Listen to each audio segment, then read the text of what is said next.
Here are the results from exam 1. We had an average score of 70.9, a high score of 97.1, and an average time of 1 hour and 57 minutes.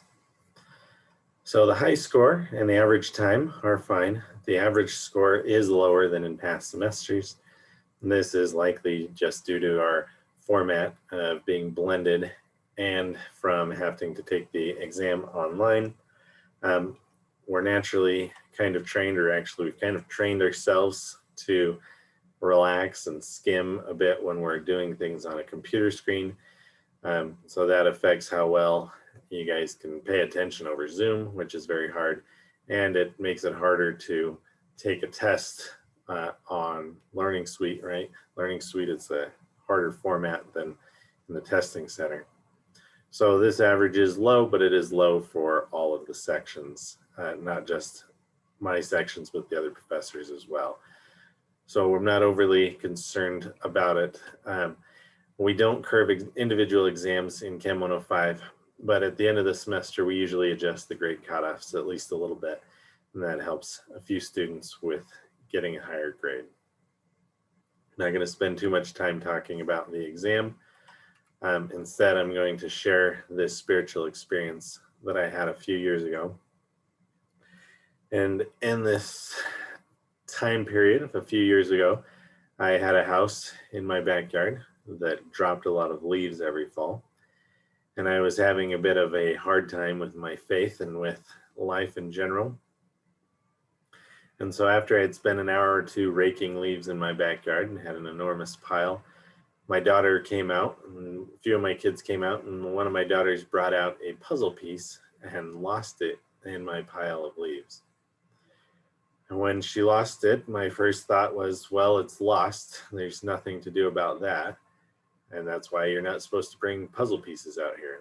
But she was very upset about this and really wanted to find it. And so finally in my head, I prayed and said, Heavenly Father, please help us find this puzzle piece. And when I did that, I felt the Spirit tell me very clearly, you know exactly where the puzzle piece is. You know it's in the pile of leaves. If it's important for you to get it for your daughter, then you're going to have to move the pile of leaves.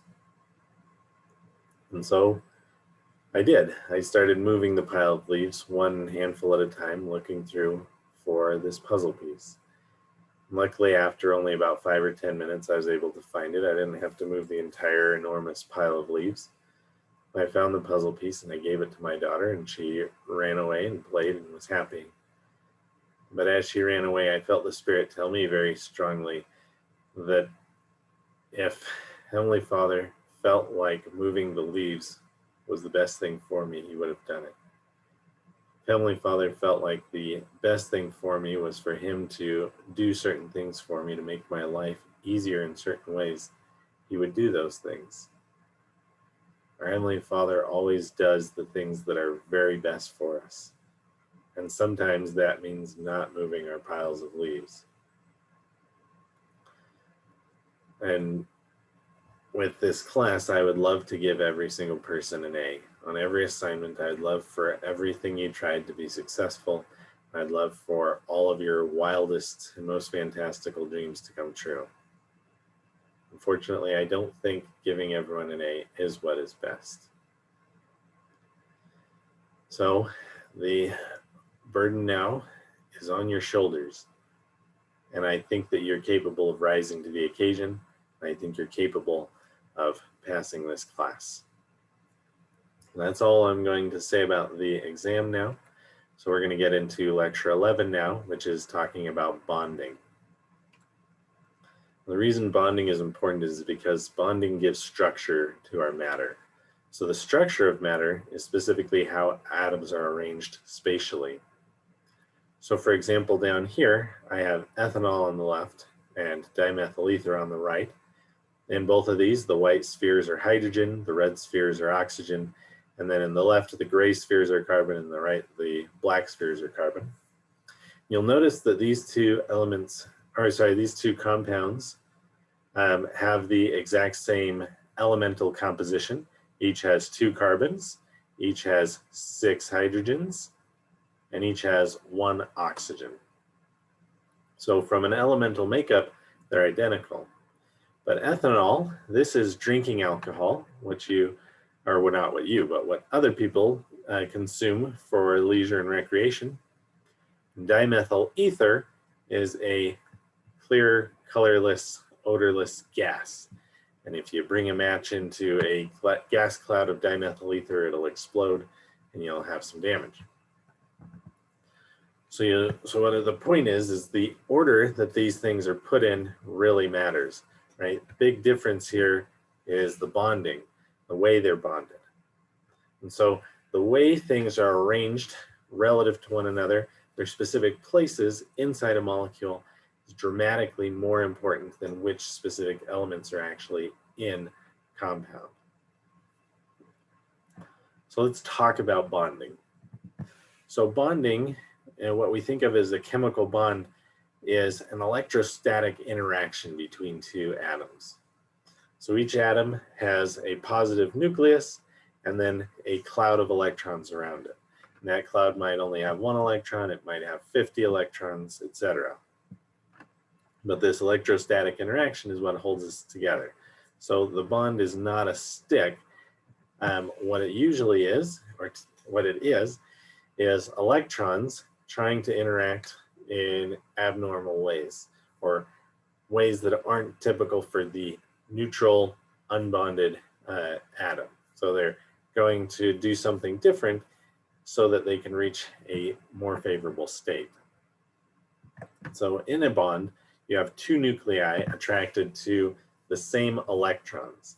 They're going to hold on to those electrons in various ways, but the basic idea is you have positive charge that can see a bunch of negative charge in between it.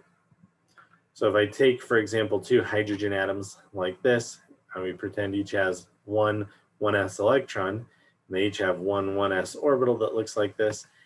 As these two atoms get closer, their orbitals are going to blend, and you're going to get now, instead of two 1s orbitals, you're going to get a single bonding orbital. And the electron density, you'll notice, is really heavy in between these two nuclei. So now all these electrons in between the two nuclei can see both nuclei. So the electrons are happier because they can see more positive charge than they could before. Now the nuclei don't want to get too close together because they're both positively charged and those will repel each other, but they do want to stay close enough to see all of these electrons. So why do bonds form?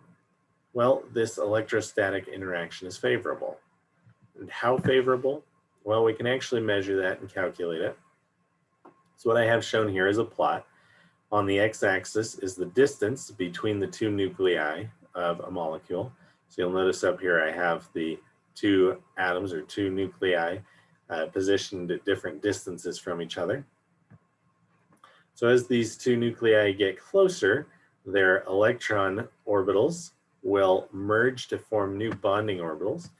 And what that looks like is, so at infinite distance, when the two nuclei are really far apart, and they have no potential energy or no potential interactions, and then as they get closer and these start to form, the energy decreases. Now, when we say energy decreases, that always means more favorable. So atoms, molecules, energy, matter, everything wants to get to a low energy state.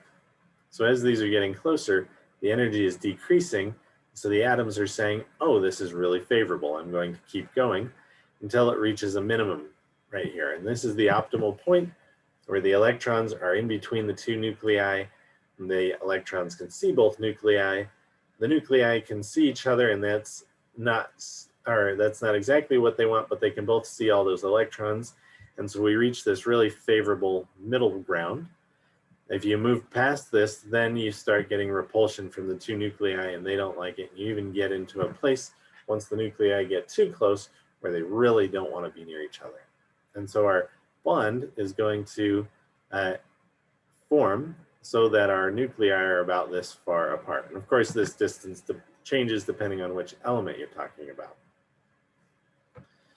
But the takeaway here is that by sharing these two, or by sharing electrons in this bond, our atoms can now form a molecule that is more energetically favorable than having the two atoms as separated.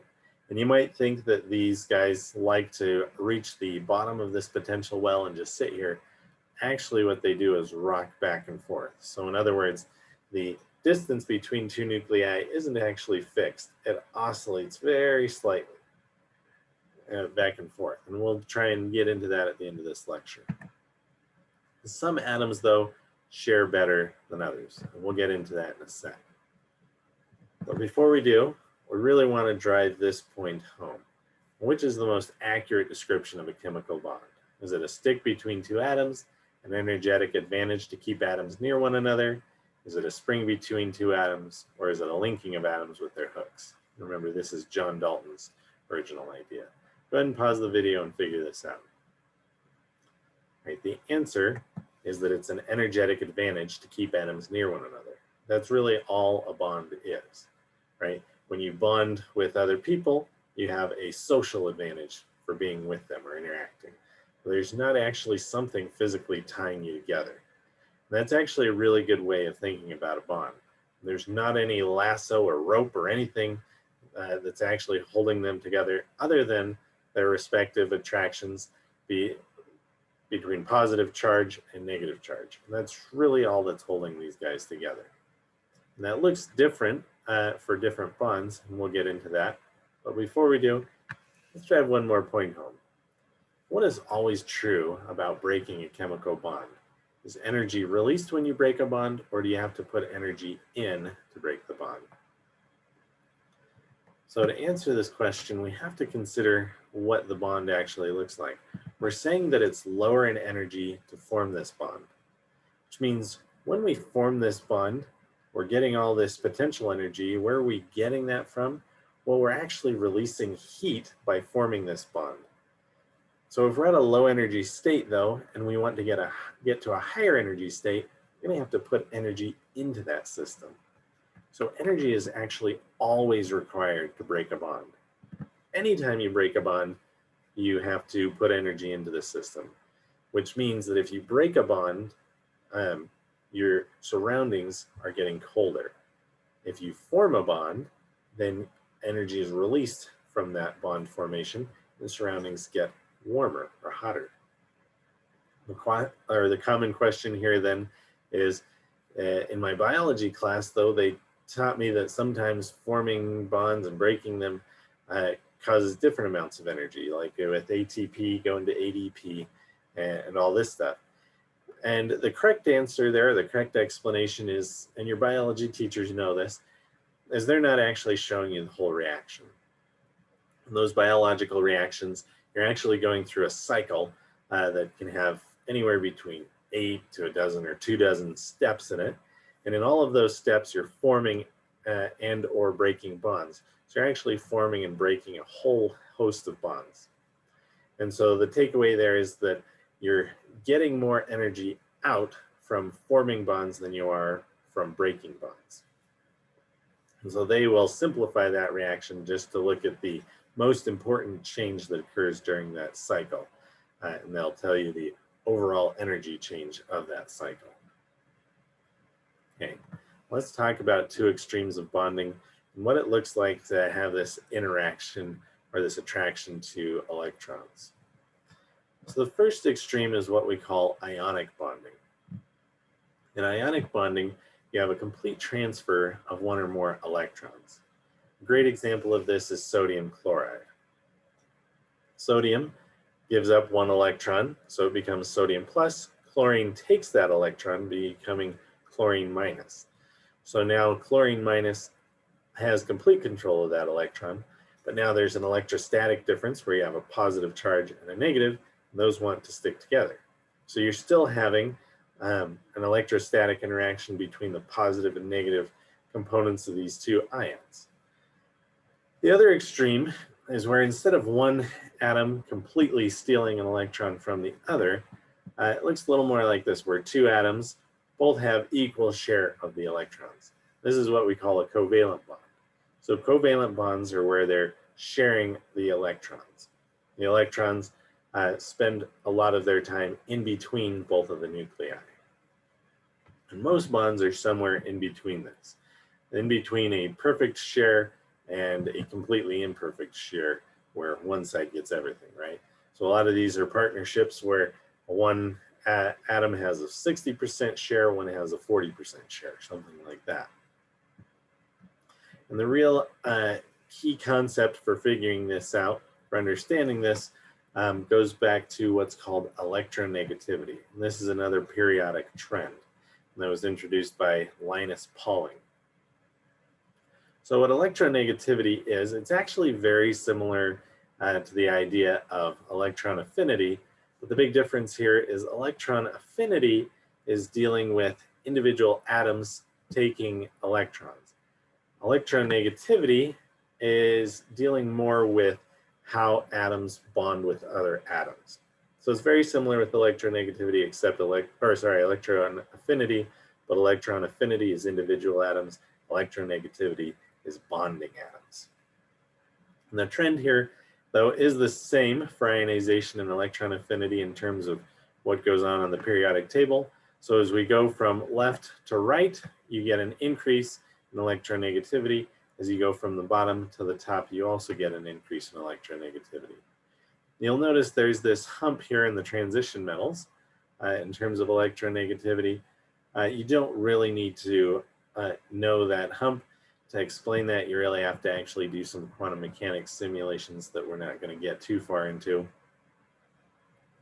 So know that it's present, but really for calculating electronegativity, you just need a periodic table like this.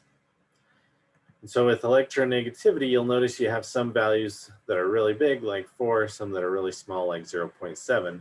And so when we're dealing with a bond between two things like hydrogen and fluorine, we can use this electronegativity scale to determine whether these are ionic or covalent bonds. And so the whole idea here is a higher electronegativity score means that this is an atom that likes to really pull on electrons. It means that, so the higher the number, basically the worse sharer this is.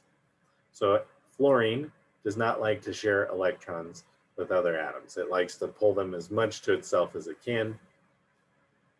But if we take the difference in electronegativity, so we're denoting that with a delta chi, so that chi is another Greek letter that looks like an X. You can just call it delta X if you want. But the confusing part with that is X is generally position. So if you replace the X with something that looks exactly like an X, a chi, magically it's not confusing anymore, right? Obviously it still is a little bit. All right. But if we look at the difference in electronegativity between fluorine and hydrogen, so if we get an HF bond, which by the way is hydrofluoric acid, and then the difference there is 4 minus 2.1, so that'd be a difference of 1.9. Anything that has a difference in electronegativity of below 2, we're going to call a covalent bond. Anything above 2, we're going to call ionic.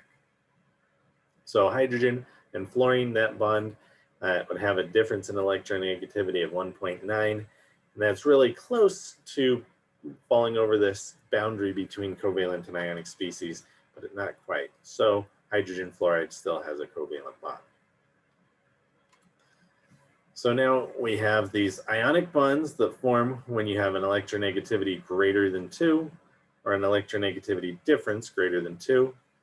Ionic bonding is very interesting because you don't actually have discrete molecules. You actually have what we call a crystal lattice. It's a big three-dimensional structure. And in this, you have a positive charge in the center, and you have a bunch of negative charge around it. Or another way of thinking of this is you have a negative charge in the center with a bunch of positive charge around it. And all those positive charges then are surrounded by negative charges. And all those negative charges are then surrounded by positive charges until we build a large three-dimensional structure that can be as large as table salt or as large as the Great Salt Lake, or at least the salt flats. Now these guys, in ionic bonding, right, we have a complete transfer of electrons, whereas in covalent bonding, where we have a difference in electronegativity of less than 2, you have a sharing of electrons, meaning the electrons are in between the two nuclei. So generally you get ionic bonding when you have a metal bonding with a non-metal or a metalloid. You get covalent bonding when you have two nonmetals, or a nonmetal with a metalloid can also happen. What happens though if you have a metal with a metal? You actually get another type of bonding called metallic or metal bonding that's very different, interestingly. So in metal bonding, electrons can just move around freely. In ionic bonding, the electrons are set where they're set, don't like to have electrons move around very much. And the same is true in covalent bonding. We need the electrons where they're at, they're serving a very specific job. In metallic bonding though, the electrons actually flow around, kind of like water flowing over rocks, where the rocks would be the nuclei. We'll get into metallic bonding more as we get farther in, but let's talk now about ionic bonding specifically. So for an ionic bond to form, you need a cation and an anion. So right here I have this denoted as a metal plus a nonmetal. That's often the case. So that's the case in sodium chloride, which is table salt, and it's the case in a lot of other things. But you can even have a nonmetal with a nonmetal. You can even have not just individual ions, but you can have charged molecules together. So for example, you could have sodium plus and HCO3 minus, which is known as bicarbonate. And so sodium bicarbonate is an individual ionic atom and an ionic molecule that stick together, and they also form a crystal lattice. That's called baking soda. And because you have a molecule that's kind of clumpy in shape, you can't form as regular a crystal like what I'm showing here in the picture, which is what sodium chloride mostly looks like. And that's why baking soda is more fine of a powder than salt, because its crystal structure isn't as well defined. Anyways, the potential diagram looks basically the same for ionic bonding as it does for covalent bonding. As these two come together, they have some ideal distance, and if you push them much farther into each other, then they get unhappy. You pull them apart, and that's going to take energy to pull them apart, etc. So anytime you have a cation and an anion bonded, that's what we call a salt. So table salt is one example, or sodium bicarb or baking soda is another example. And as you'll find as we go through this class, there's an almost unlimited number of salts.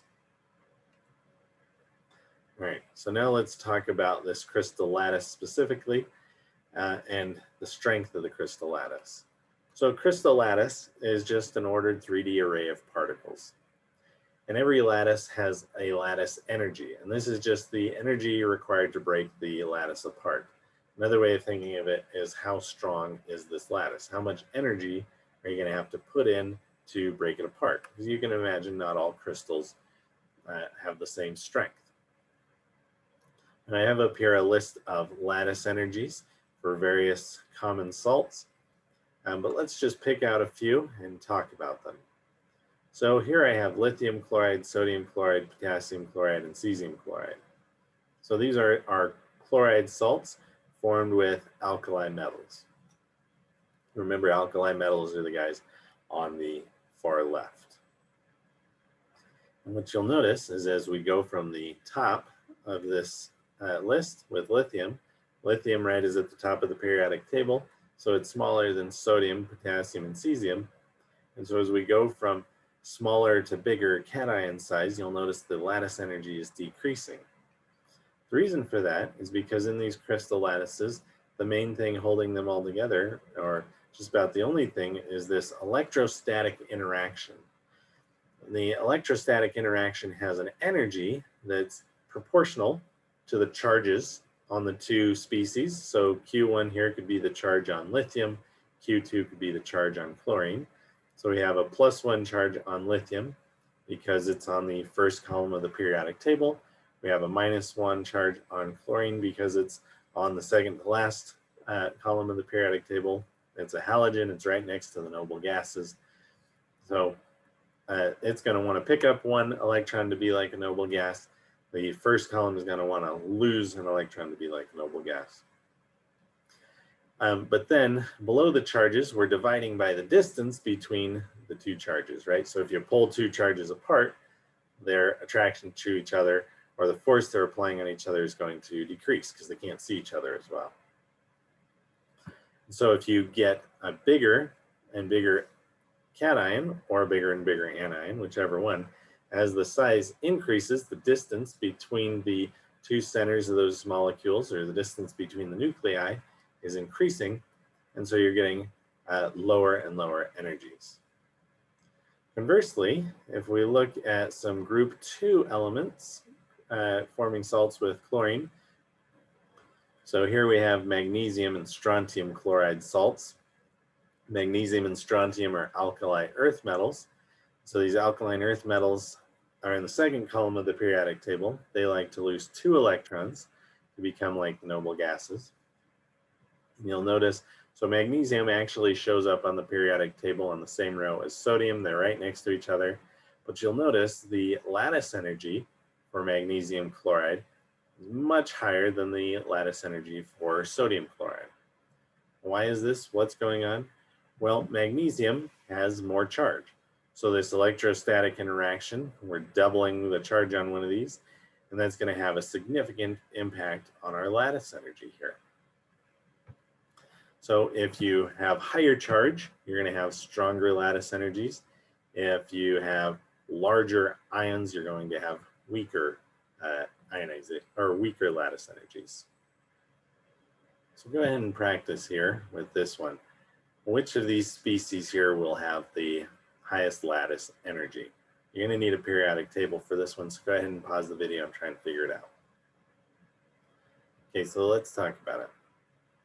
We've got lithium fluoride, sodium chloride, potassium bromide, magnesium oxide, strontium oxide. So lithium fluoride, or let's just look at these first 3 to start with. Lithium, sodium, and potassium, they're all column 1, they're all alkali metals, they're all +1 ions.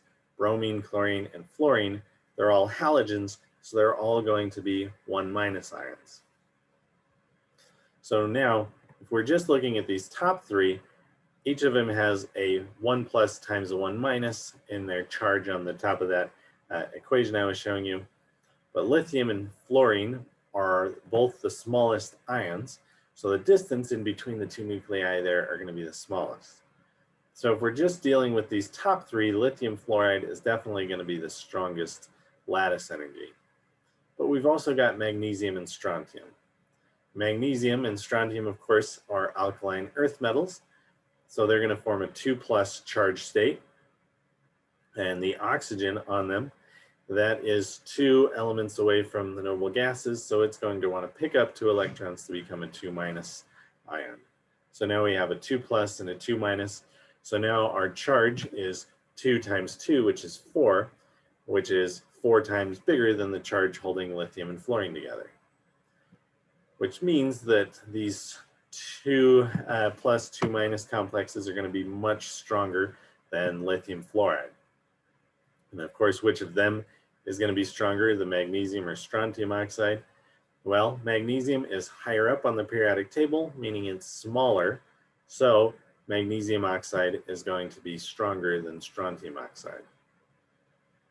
Now, if I gave you species, so this is dealing with a bunch of things that are pretty similar in size. So for example, magnesium and lithium aren't drastically different in size, but there is a drastic difference in charge. If I was going to give you more different species and ask you which had the most different or highest or lowest lattice energies, I'd have to give you more information, like the specific size of the different ions. Okay, that's ionic bonding. Now let's talk about covalent bonding. So this is where the electrons are shared between 2 nuclei. And that's an important point, this 2 nuclei thing, because we're always talking about bonds between 2 specific atoms. A molecule might have hundreds of bonds, but each individual covalent bond is just the sharing of electrons between 2 nuclei. All right, now, like we said before, some elements are not as good at sharing electrons as others. Ones that are more electronegative are worse at sharing. And so species that form covalent bonds but are bad at sharing form what are called polar covalent bonds. And what's going on here is one species is pulling or hoarding more of the electron density than the other. So we get what's called a partial positive and partial negative charge. And that's denoted here with the lowercase Greek letter delta. So delta plus and delta minus indicate the partial positive and partial negative charge. So in this case, let's say we're talking about hydrogen fluoride, then hydrogen would still have some electron density, but fluorine would be taking the bulk of it. So now we get two new terms. We get a nonpolar and polar covalent bonds. So there's a nonpolar covalent and a polar covalent bond. So the cutoff for these is going to be as follows. If the difference in electronegativity between your two atoms is less than 0.4, so if it's between 0 and 0.4, we're going to call that a nonpolar covalent bond. If your difference in electronegativity is between 0.4 and 2, then we're going to call it a polar covalent bond. And if the electronegativity is greater than 2, we're going to call it an ionic bond. These aren't super strict rules, but they're a good rule of thumb that you can use for this class. So let's talk a little bit more about polar bonds. No element specifically always results in polar bonds. A polar bond always depends, or the polarity of a bond always depends on the constituents in that bond. So for example, here I have Cl2, so that's chlorine bonded to chlorine, and down here I have HCl, which is hydrogen bonded to chlorine. So this is chlorine gas, and this is hydrochloric acid. And I've got a shape around each corresponding to the electron density around each of, or in this bond, or around each of these atoms. And you'll notice they have different coloring. So this coloring is a heat map. And so on this heat map, what we have is a range from 1 plus to 1 minus. And so if we're at a neutral charge of 0, the electron color would be about a yellowish green. As we get more positive, we go into the green and the blue. As we get more negative, we go into the orange and the red. So you'll notice between the two chlorine atoms in this bond, they are both basically this yellowish color. There's actually a little hint of green on the ends here, but overall, you have a roughly neutral charge on these guys. Down here, however, with this HCl, you have green coloring on the hydrogen and orange coloring on the chlorine, indicating not that chlorine has stolen all of the electrons away, but that it's taking more than its fair share of the electrons. And so it has a partial negative and hydrogen has a partial positive. So chlorine gets a greater share of the bonding electrons than hydrogen does. So then what we would say is HCl has a bond that's got a positive and a negative end. It's got two poles. It's got a positive pole on the hydrogen side and a negative pole on the chlorine side. How do you know which side the positive and negative are? The one with more electron density is going to be the negative charge. The one with more positive density is going to be the positive charge or positive side. So we can write that with the lowercase delta, so plus delta and minus delta, meaning a partial positive on hydrogen, a partial negative on chlorine. We can also denote what's called the dipole moment. So a dipole moment is a similar concept to this polar bond idea. It's actually directly related to it. But the dipole moment is referring to this polarity as having some direction. And so we describe this as pointing from the positive side towards the negative side. So what you do is you draw a plus with an arrow going through it, going towards the negative side. And that's your dipole moment. All right, let's now talk about the polarity of bonds, and I'm going to have you practice figuring out which pairs of bonds are more polar than others. So I'm just going to give you a set of bonds here, so carbon and sulfur, those two bonded, or carbon and oxygen, and ask you by looking at this periodic table to figure out which is a more polar bond. So go ahead and pause the video now and do that. All right, so the way we're going to do this is by subtracting the difference in electronegativity.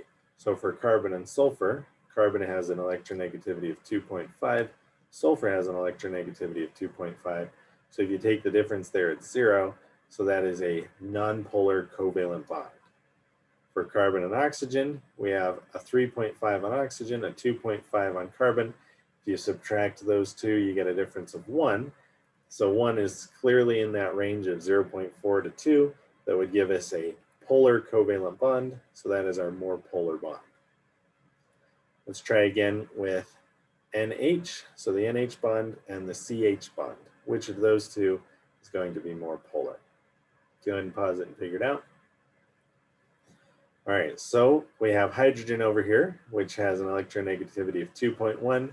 Carbon has an electronegativity of 2.5, and nitrogen of 3.0. So the difference between 2.5 and 2.1 is 0.4, which is right on that cutoff for becoming polar. The carbon-hydrogen bond is a non-polar bond.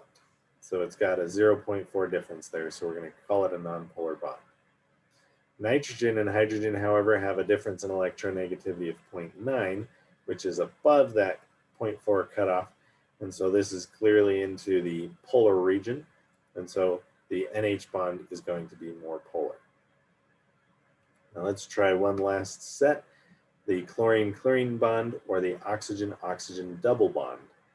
So the chlorine-chlorine bond is what shows up in chlorine gas. So chlorine gas is just Cl2. The oxygen-oxygen bond is what shows up in oxygen gas, and we get O2. So which of these is more polar? Go ahead and pause the video and figure it out. All right, the correct answer is that this is a trick question. Neither of those is more polar than the other. And in fact, they're both very much non-polar. The way you know is because if I take the difference in electronegativity between chlorine and chlorine, that will be 3 minus 3. So that's 0. The difference in electronegativity between oxygen and oxygen is 3.5 minus 3.5, which is also 0. Neither of these are polar. And the number of bonds in between also does not affect polarity. It has nothing to do with the polarity of the bond. And we'll get into later why chlorine forms a single bond and oxygen has a double bond.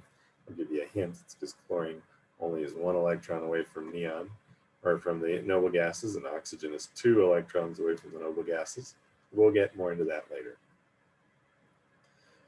All right, so that is polarity. And we have our dipole moment.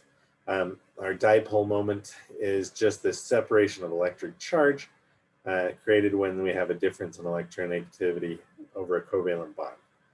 So we don't usually talk about the dipole moment of salts, and we'll make that clear. I'll make that clear why that is in a minute.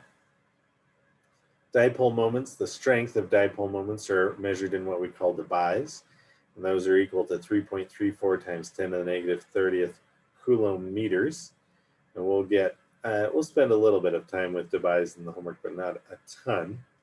But the way the dipole moment strength is measured is like this. You basically have your atoms free floating between two plates. When those metal plates are just stationary, not doing anything, your atoms will have a random orientation. But then if you apply a negative potential to one side and a positive potential to the other, the dipoles in your bonds will then try to align to those potentials. So if it's a strong dipole, pretty much all of your atoms will line up with this electric field. So the positive part of HCl, for example, would try and point towards the negative plate. The negative part of HCl would try and point towards the positive plate, right? So this would orient itself in that direction. So that's why we then talk about this as having some direction or pointing in some direction, because then it becomes easier to talk about. So now let's talk about molecules, polar molecules. So you can have these polar bonds inside a molecule, and that can result in the molecule either being polar or nonpolar. And so you're going to have a net dipole moment. I'll try and describe what that is. But the requirements for a polar molecule is you have to have an asymmetric distribution of charge in the molecule. Specifically, what we mean is you have to have you can have different polar things in your molecule, and they have to be separated in such a way that overall you still have a separation of charge. Now, I know that's a confusing way of saying that, so let's just look at a specific molecule with a couple dipole moments or dipole bonds. So here, this is water. We have oxygen bonded to two hydrogens, and this is an extremely polar bond in water. So you have a partial positive on the hydrogens and a partial negative on the oxygen. So we draw our dipole moments as pointing from the hydrogens towards the oxygen. Now, because these are bent, our water molecules are bent, we generally have this more positive region down by the hydrogens and more negative region up by the oxygens. So the molecule itself overall has a dipole moment. And that's going to be really important, because then when we consider how is water going to arrange itself in an electric field, now both of the hydrogens are going to try and get towards the negative potential, and the oxygen is trying to face towards the positive potential. All right, so in this case, we have a molecule with at least one polar bond and dipoles that don't cancel.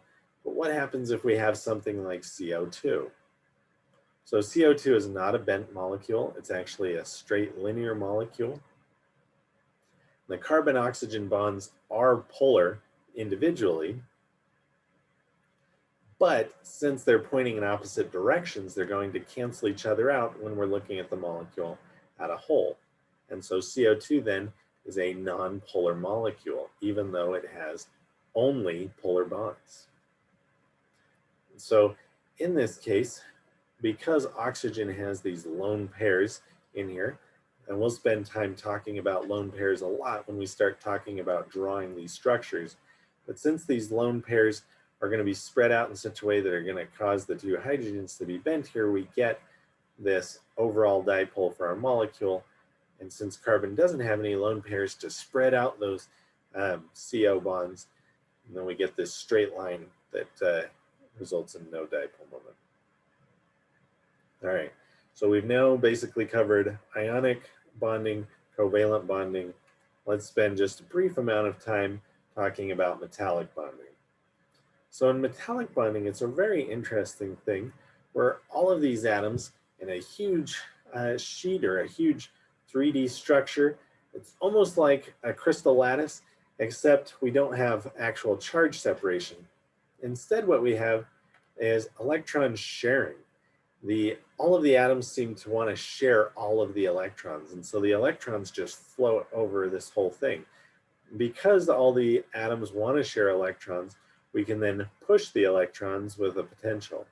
And this is how we get an electric current. So things that are conductive have this metallic bonding characteristic where they like to share electrons over each other. So that's why metal, in these metallic bondings, metal can conduct electricity, whereas things like CO2 can't conduct electricity, because CO2 is holding its electrons in place, the metals are allowing to share them. And then if you have something like a semiconductor, it has a mixture between a covalent bond and a metallic bond, so it somewhat likes to share its electrons, but somewhat likes to hold them in place. Now, we won't understand much more about metallic bonding until we get into molecular orbital theory a bit down the road. But this sharing of electrons is what makes it so that metal can bend and in other ways be reshaped. Because it doesn't actually matter where the specific atoms are, it's still sharing its electrons with everyone else. And so as long as it can maintain some minimum distance to the other atoms, it's basically happy. All right, that's all we're going to talk about for metallic bonds. But now let's talk about storing energy in bonds. So we've said that these bonds are formed from orbitals. So the orbitals of the individual atoms coming together to form new bonding orbitals. And I haven't said this yet, we'll get more into it later. They actually form not only bonding, but also anti-bonding orbitals. And so as long as all your electrons are in these bonding orbitals, then these guys can be together. But just like in atomic orbitals, just like atomic orbitals have different energies, these bonding orbitals also have energies. And we generally don't talk about those in individual N values. We generally talk about them in vibrational modes. So this is the basic way that bonds store energy. What vibration modes are the atoms moving relative to each other. So we said when we're looking at that potential energy diagram that the atoms like to kind of roll up and down the sides of that potential energy well, kind of like a marble that you'd roll down a little hill that would roll back up and down. And so each of these have, each molecule has its own vibration modes. Right here I'm showing the 3 for CO2. So it's got 1, 2, and 3. The first is what we call the symmetric stretch, where the oxygens go out and in from the carbon. So they're just bouncing back and forth like this. Then we have the asymmetric stretch, where carbon is actually moving too. So it's going towards one of the oxygens and away, and you get kind of this wobbling motion. And then we've got the bending mode, which is kind of like a bird flapping its wings. So you got the oxygen going down, the carbon going up, right? So all of these vibration modes can actually be happening simultaneously, but that's really hard to visualize. So we like to break them up into individual ones. And I'll point something out here that's actually pretty funny or pretty interesting. So carbon here has this partial positive charge on it because it's got these 2 polar bonds. The oxygen has these partial negatives.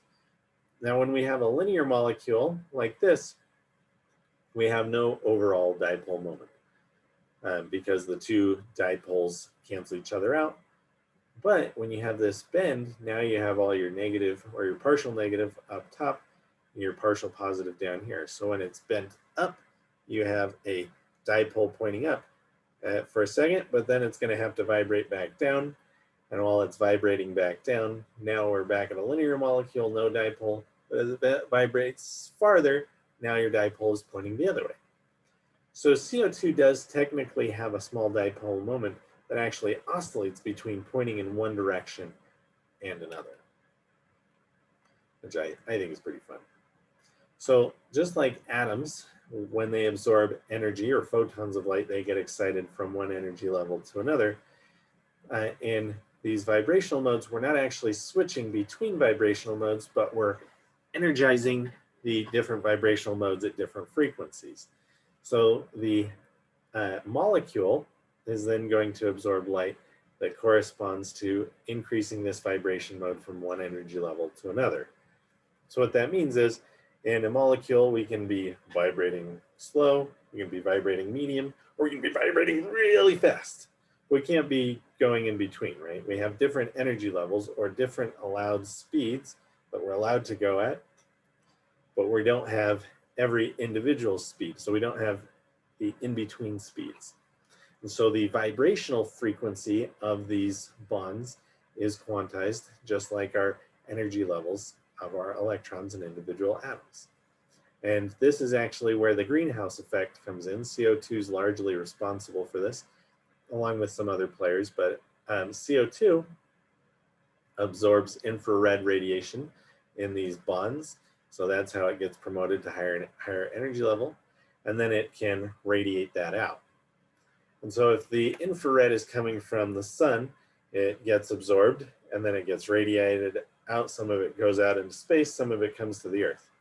But the earth is also trying to radiate out infrared light just from being hot. And so as it radiates infrared light, some of that's going to get trapped in the CO2 in the upper atmosphere. And then that CO2 is going to actually, when it relaxes, it's going to send some of that infrared light back out into space, but it's also going to be sending some back to the earth. And so it's basically an insulator. It doesn't perfectly stop all the infrared radiation from escaping, but it does stop some. And while we're producing more CO2 in our industrial age, that is causing more and more of that heat energy to be trapped here on Earth. All right, well, that's it for bonding. I hope you understood all that, and I will see you next time.